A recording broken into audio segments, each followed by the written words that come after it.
As shops across Kent prepare to reopen, many of our high streets are going to radically change and could become one-way systems.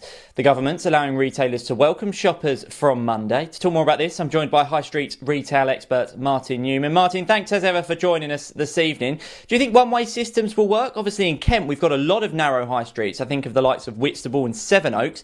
They could struggle to implement those. It'll certainly be a challenge. I don't know about you, but even just working your way around one of the grocers, the supermarkets like Tesco, Sainsbury's, Morrison's, etc. We're trying to work that in a one-way system, and that's proving difficult enough.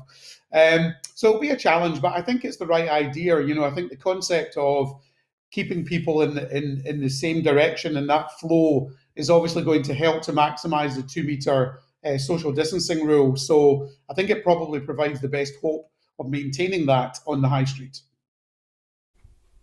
Now, what are shops doing specifically to make sure social distancing is in place, rather? Well, shops are ensuring social distancing really from outside the store, and they're kind of going through the customer journey. So from the time when people are queuing up outside the store, obviously they're making sure that consumers are 2 meters apart.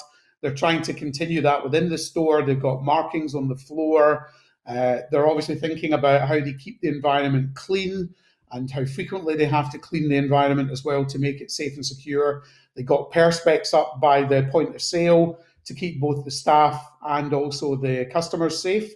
They're also working on shift patterns to make sure they bring in groups of staff at the same time, so they keep the same people working together to minimise the risk of infection even within their own employee base. So there's a lot of things going on that retailers are doing to try and ensure they protect both their staff and customers.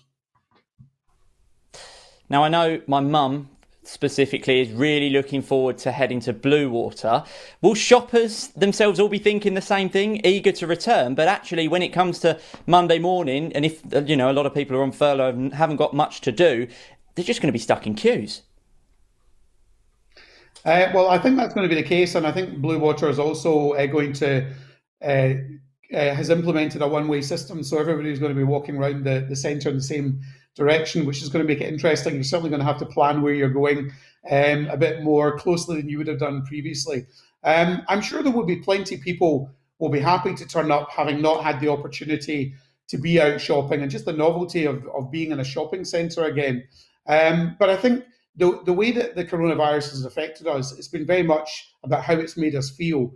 And for the same number of people who will be happy turning up, there'll be just as many probably won't want to go anywhere near a shopping centre anytime soon. So it will be interesting to see, how it actually transpires and what it means for the commercial performance of the retailers who are opening up there. Yeah, absolutely. I think I'll stick in the camp of waiting a few more weeks. Martin, as ever, thanks for joining us this evening. My pleasure.